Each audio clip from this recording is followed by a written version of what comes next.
Existen cuatro formas distintas de representar una función.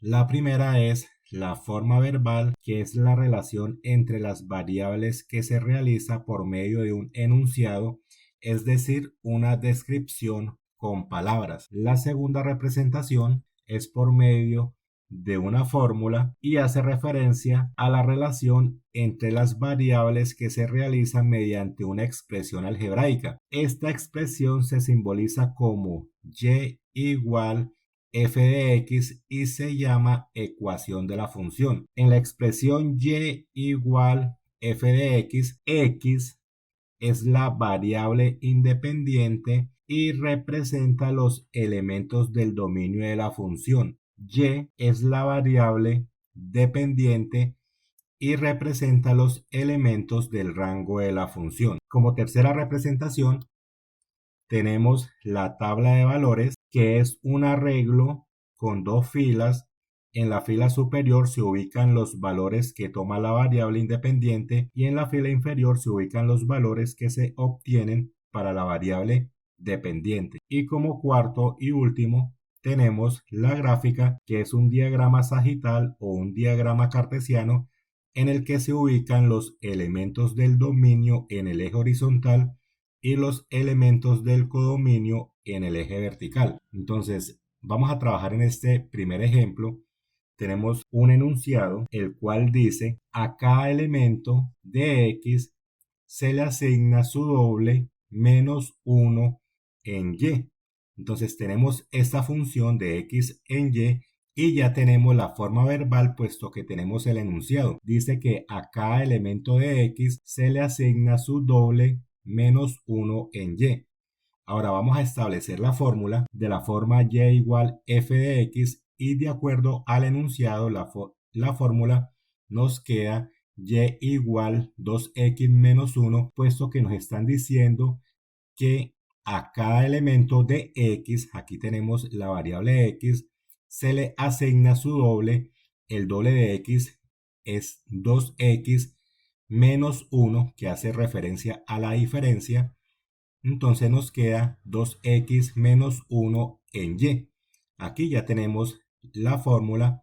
Ahora, como tercera representación, tenemos la tabla de valores y la tabla de valores se deduce de la fórmula. Entonces vamos a darle valores a la variable x. Para cuando x igual a 1, tenemos 1 por 2 para un producto de 2 y 2 menos 1 nos da una diferencia de 1. Concluimos que para x igual a 1, y igual a 1. Para x igual a 2, primero multiplico 2 por 2, 4.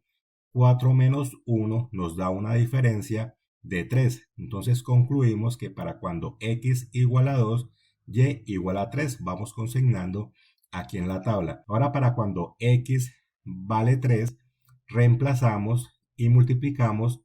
3 por 2 nos da un producto de 6 menos 1 para una diferencia de 5. Entonces tenemos que para cuando x igual a 3, y igual a 5. Vamos consignando en la tabla. Ahora para cuando x igual a 4 reemplazamos. 4 lo multiplico con el 2, me da un producto de 8 menos 1 para una diferencia de 7. Entonces tenemos que para cuando x igual a 4, y igual a 7. Entonces, esto es lo que hace referencia a una tabla de valores. La gráfica puede ser mediante un diagrama sagital o un diagrama cartesiano. Entonces, tenemos que para cuando x igual a 1, y igual a 1. Aquí en este diagrama sagital vemos reflejado la coordenada según la tabla, que para cuando x igual a 1, y igual a 1. Ahora, para cuando x igual a 2, y igual a 3. X igual a 2, y igual a 3. Para cuando x igual a 3, y igual a 5, tenemos 3 para el conjunto x y 5 para el conjunto y. Y para cuando x igual a 4 nos dio, de acuerdo a la fórmula, y igual a 7. 4 con el 7 4 con el 7. Este tipo de representación se llama diagrama sagital. También lo podemos representar mediante un diagrama cartesiano. En el eje X tenemos el dominio y el eje Y los valores del rango.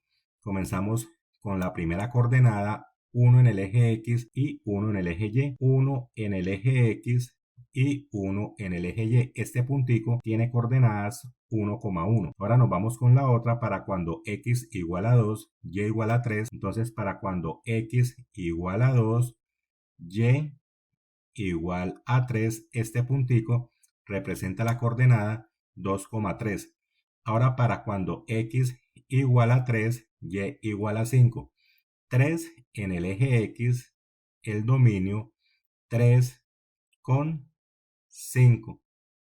En el eje Y, donde está ubicado el rango. Este puntico me representa la coordenada 3,5. Y por último tenemos, de acuerdo a la tabla, que para cuando X igual a 4, Y igual a 7, este puntico me representa la coordenada 4,7, puesto que es 4 en el eje X con el 7 en el eje Y.